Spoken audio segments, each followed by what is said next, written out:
All right, everyone, this is your real estate queen here. I'm on my way to home orientation for one of my clients, and we also have home inspection today. So I'm headed out there to meet them. This is an exciting part of the day. They're about 45 minutes from here, and so I'm going to meet them out there, and I will check in with you later. All right, you all, so I am leaving out of here. Just met with my client. We did do, well, they had the home orientation. We weren't able to get the inspection done because the water is not turned on yet, and they're waiting for the water meter to come in. They're closing in approximately 9 days, so we're hoping that all goes well.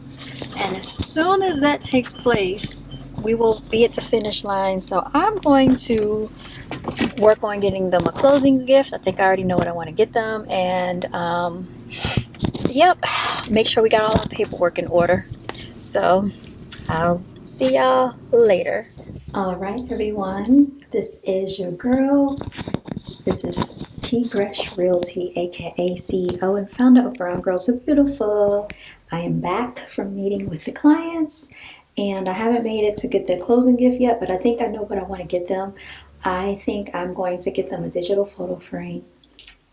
Okay, I think that's a great idea. This is CEO and founder of BGAB Clothing, aka owner and founder of T.Gresh Realty.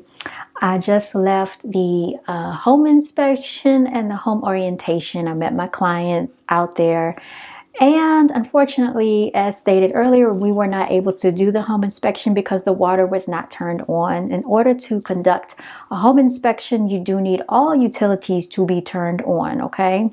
And that was not done. They did have the electricity turned on, but we just couldn't do it with that. So with that being said, we'll have to get that rescheduled, which is okay. I did take the opportunity to build more of a rapport with my client. We talked about some things. And y'all, when your clients start becoming more family-based and more friend-based, it's such a great feeling. And not to go into too much detail, but she did tell me if I ever needed her that she's there. And that's when you know you've made an impact on your clients and that they really rock with you. So shout out to them. I'm definitely looking forward to their closing. I want everything to go smoothly for them.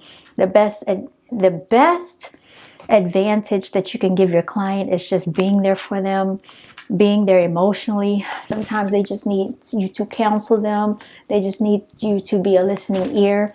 So without being frustrating or being impatient, just hold their hand, be reassuring through the process, y'all, because it can be a lot. People are a lot. He said, I'm like, Janet is the closest that we can never get to Michael. I know, right? So anyway, I'm gonna have to put my phone on do not disturb for a second, y'all. My apologies, because I'm trying to get through this video. So anyway,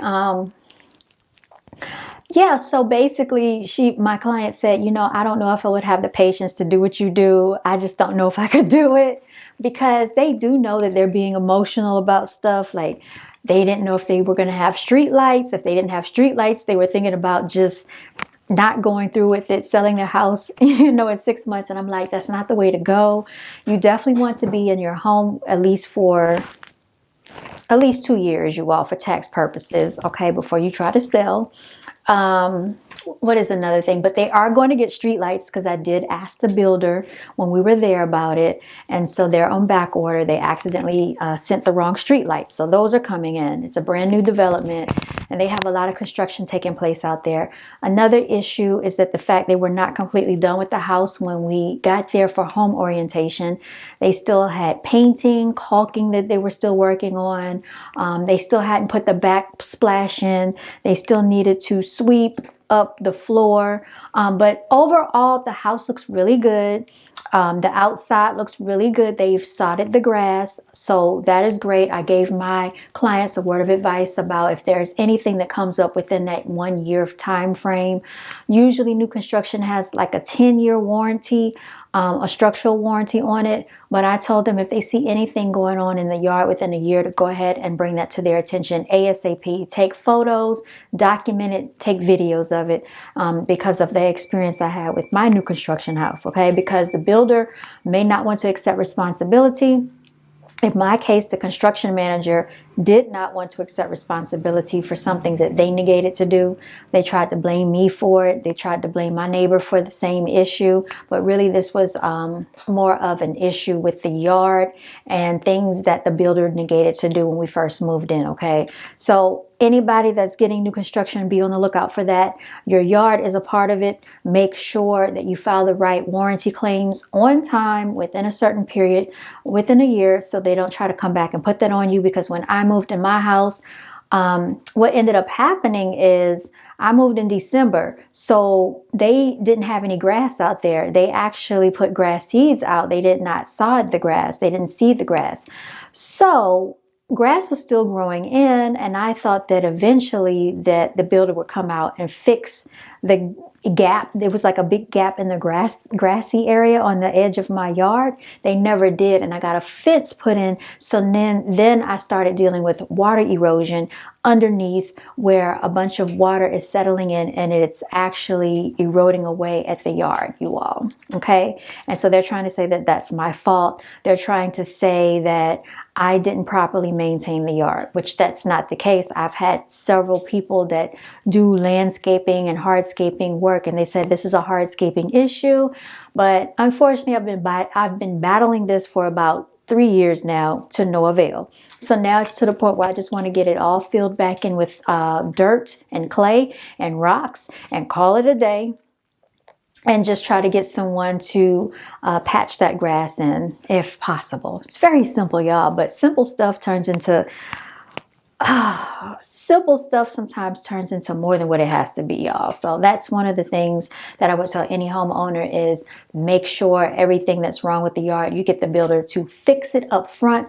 My sister also had a situation with her house where they just had big clumps of rocks all over, and they had to dig up these rocks, and that's a whole story within itself, y'all. So that is one thing I want to tell people, if you're getting new construction, to pay attention to.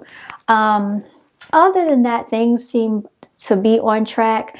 We are still waiting for the Alta to be completed by the closing attorney, which will have my commission money on there.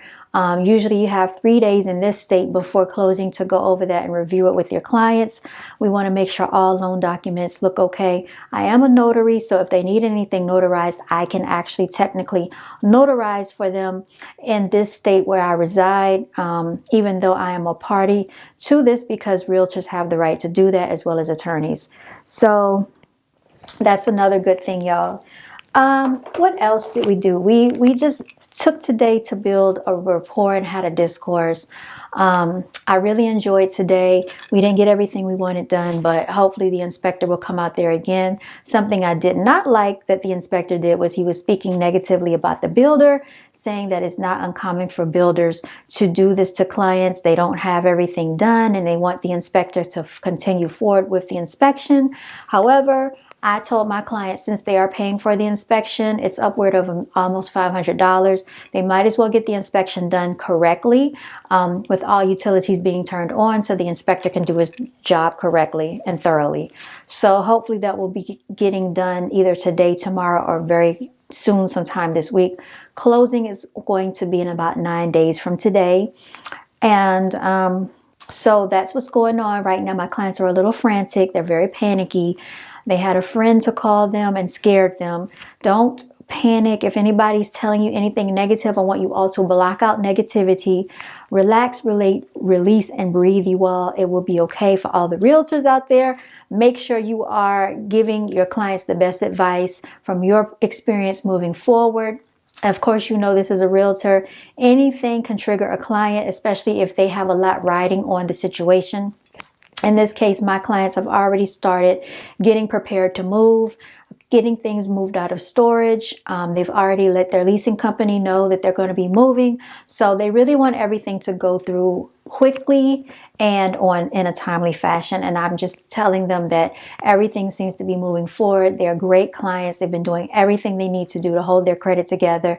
And just make sure if you are about to close on your home, you do not try to make any purchases. Don't open any lines of credit, y'all, because they will check that at the closing table, okay? So that is just, what I wanted to share with y'all. This is a little bit behind the scenes footage on my way coming back from the location. Hopefully I'll have some more footage for you and we can see the house once it's finally completed. I'm very excited for them, but right now they are just still very emotional. They just want it to be all over and done. And I can understand it, but they're about to close out their year into a new year with a brand new home, a brand new neighborhood, so that's something to be excited about. So always as realtors, we want to direct their attention back to the great things, okay? Back to the great, wonderful things that they have to look forward to. We don't want to dwell on anything negative, and we definitely want to acknowledge all concerns that they do have. So y'all, I know this video has been kind of all over the place, but I just wanted to come on and share my firsthand experience with you all of what it was like to go to a home orientation and to go to the home inspection with the clients. Of course, they made a list of things that need to be addressed. And so right before closing, they will have a walkthrough and everything should be done by then. So y'all, that is an episode of T.Gresh Realty, okay? And I'm signing out. Until next time, you all stay blessed.